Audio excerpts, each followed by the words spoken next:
I've been crawling around barns and attics and basements since I was 16 years old, looking for old stuff. I especially love finding these antique gold plaster relief frames, and they're getting harder to find. Today, I'm going to show you how to create your own antique style frames using IOD molds. I'll be using the new IOD Trimmings 3 mold. They're going to look kind of like this. You can decoupage anything in them, favorite bird collection, florals or family photographs, landscapes, whatever floats your boat. You could even decoupage boats. Use your favorite decoupage papers. For my project, I'm using MONAHAN papers. I love how they're pre-aged and there's a huge variety. You can get them at lnjgoods.com. I found these plywood circles. They happen to be 11 inches and I just thought I'm gonna do something with them. These were leftover pieces that I found in our stash. You can cut your circles or ovals to any size. After a coat of white paint, I cut the decoupage papers to size, and then using either DEBI'S DIY liquid patina or Fusion decoupage and transfer gel, I adhere the papers. I like to use a brayer to smooth out any wrinkles or bubbles. If I could go back in time, I'd pack my bags right now. Once your project is dry, use sandpaper to remove any of the excess overhang. It creates a really nice smooth finish. Trimmings 3, what is different about it? There's a few things that are different. Look at the shape of the ends of these, right? So you can see how they kind of fit right into each other. Before using the IOD air dry clay, I'll dust the molds lightly with cornstarch. And I'm just making a nice long rope shape, and I'm gonna press into my mold with my thumbs. There's a little micro rim on these molds. Use a credit card or a putty knife to guide along the micro rim to create a nice flat surface. After you've removed the excess, you can pop the air dry clay right out of the mold. Then continue to make enough castings to go around the outside of your project. A pair of jeans and a dusty shirt. We didn't have a dime. No, you and me were poor as dirt, and all we had was time. When you and me were poor as dirt, and all we had was time. Once I have enough castings, I will generally shape them around my circle. If there's excess, I'll just take an X-Acto knife and trim out the remaining parts. I just want to trim it so that all the pieces fit in together. Then glue all of your molds in place and let them dry.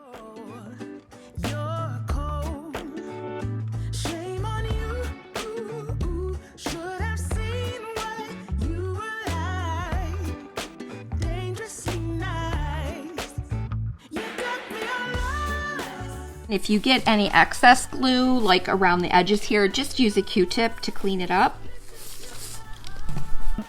Once the air dry clay has dried, it's going to shrink a little bit and there will be spaces between the molds. So I'm just going to take a little bit of my glue and I'm going to kind of squeeze just a little bit into each of these cracks. Take a bit of air dry clay. So it's not going to be like a perfect transition, but I'll tell you what, it looks better than a space between there. And I'm just filling that in with the clay.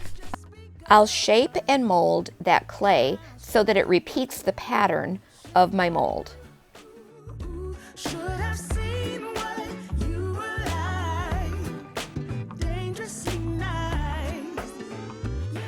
At LNJ Goods, we follow the 10-step rule, which means if you take 10 steps back tomorrow, you are not going to notice what you're seeing when you're 10 inches away today. This mold is... Let's talk finishing. I'm using Fusion's Vintage Gold Metallic Paint, but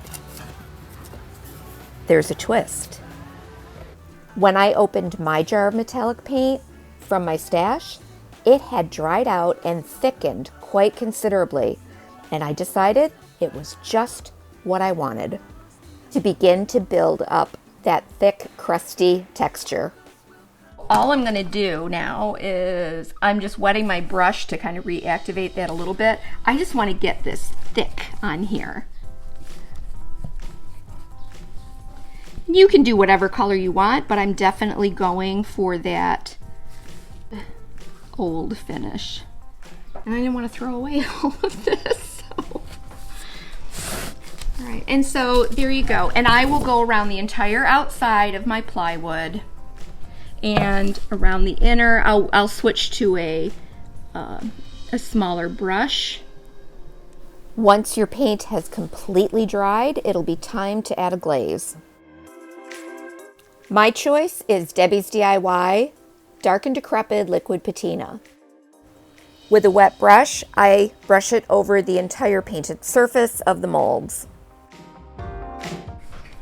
And I want to get this so that it gets right down into the cracks and crevices. I'm trying to create kind of a dusty and dark and a little bit of contrast, like it's just been the dust of ages that's settled down into all of this ornate trim. This beautiful old frame that was uncovered like in an attic somewhere. So now I'm going to take a damp cloth and I'm just going to wipe back the excess.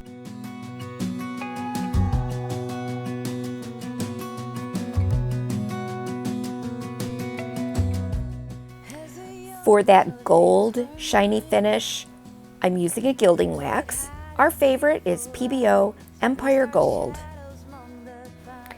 You only need a very small amount. Brush it over the surface with either an old brush or your finger.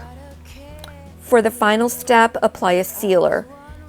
You can use Debbie's DIY Big Top, you can use Debbie's DIY Liquid Patina, or Fusion's Tough Coat. Because your decoupage medium will be reactivated, I always apply a very light layer, almost dry brushed. Then you can add additional layers for protection. You'll see that you may get a few bubbles rising up, but once the sealer dries, they will flatten right down. Yeah, pretty cool, right? Yes. So there it is, you guys. I'm going to finish up my whale. And I am going to finish up this. Oops. There, look at that. I forgot it was wet. Oh dear. I'm going to finish. The look of antique gold frames with just a few simple products that you can find at our brick and mortar shop in Medina, New York, or at lnjgoods.com. I've listed everything that I used in the description box below.